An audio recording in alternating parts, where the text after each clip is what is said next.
Hello, it's the guy that calls himself Savvy Noise on the internet. You might not notice this, but it's currently raining outside, so there could be some background rainy noise. So you might have to excuse that. Today we're gonna talk about writing sad sounding chords. So as you know, chords, they're quite a tricky bunch, aren't they? Well, here's how you can tame your chords in these. I don't know how many steps there are, but there are gonna be quite a few. So let's just jump right into it. So, Mr. Savvy Noise, are my chords boring? Yes. So, one of the most useful things when writing chords is dissonance. Dissonance is when two noises come together and the ratios don't exactly play happy together, so you get this offbeatness in the sound. I think if you hit like keys right next to each other on the piano, especially when it's a white key and a black key on top, you will notice how terrible or varying tastes, but it's usually quite terrible on its own. However, You would use dissonance in your chords and other aspects, but we're talking about our chords here, in such a way that you build up tension. Dissonance is tension. There's something wrong, and it needs to be fixed in this music. Well, what else is wrong with my chords, Mr. Savvy? They're predictable. Have we all seen this? This chord progression can play. You can play all the pop songs in the last century with this chord progression. That's what happens when your chords get predictable, or at least the population has learned about these chords so much and they've been used so profoundly that it's actually stale bread in the minds of the masses or some sort. What can you do? You can mess with the rhythm. For example, if your chords change on the fourth beat every time, you could switch it up. You can add a note somewhere. You can take out a note somewhere. It's totally up to you. And something to like pay attention to, you just have to notice this, is when your chords have the same notes but an octave higher. Try to look out for that, because you're basically just adding information that's just kind of the same. You're kind of just paraphrasing a little, although you can play with it. You can use this to your advantage, however. I personally have used this in parts where I'm coming to a resolve and I want this orgasmic, blissful resolve, and you can have one chord and have them switched around with the same notes and stacked upon each other, then followed by some supplementary notes to give it more of more flavor to it, so to speak, for lack of a better word here. And of course, we've been building up to this, is anticipation. Bruh.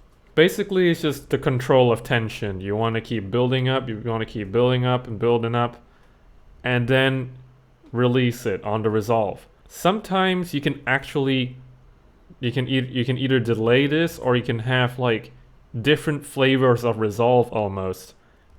I'm not sure how I'm gonna get this through on video, so I'm probably just gonna have to write a few examples. Man, future me is gonna hate myself for saying this.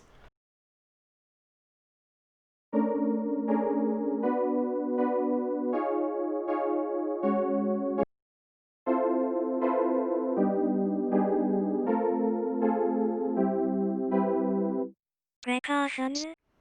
Personally, again, in making a new music thingy or whatever you're trying to make, I start out with a vision and I usually want it to sound a certain way. It's got a certain flavor to it. Keep the original idea in mind, as in, you've got to stick with your vision.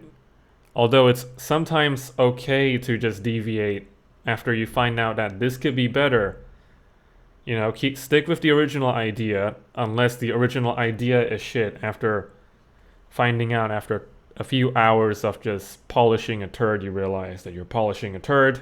You have to know when you're overdoing it, although sometimes sometimes the art is overdoing it, because when it's worth doing, it's worth overdoing, amen. But make sure you don't overdo it in something that isn't actually asking or is actually made to be overdone. It has to be coherent. It has to make sense. If you do something, you have to acknowledge it somewhere, or it's gonna sound out of place. Although, yet again, music is an art. Some things are meant to be out of place and they actually work that way, but it's easy to overdo certain things and it could sound. What I'm trying to say is just avoid the uncanny valley of done half-assedly and overdone. You get the point. Just don't. You either do it all the way or you don't do it. Case in point. Also, make sure you're self-aware on comfort zones. Like, I'm comfortable with this chord progression now, or I'm comfortable with like a certain kind of sound. You need to be aware of this because if you want to keep evolving your craft, you're gonna have to try out new things and get gooder. So if I just constantly use the same kind of sound all the time, yeah, like, don't fear the guy who has like 1,000 moves or something, but fear the guy who has done the same move 1,000 times, whatever. But you can only listen to the same kind of, only listen to the same kind of song, you go insane. Well, I have. So keep an eye out for finding yourself in new comfort zones. Another point would be vocals. Make sure your vocals are not an exact carbon copy of the lead, or it's in the or the notes in the chord. Yet again, this is trying to make it not predictable, but not so unpredictable that it doesn't make sense. We have to get that optimum predictability to get maximum music out of your music. And yeah, tune your samples basically. All the samples, all the things you put in your and all the things you put in your music. Make sure you've touched them, and make sure they're doing something and contributing as much as possible, I guess. Practice makes perfect. No shit, Sherlock!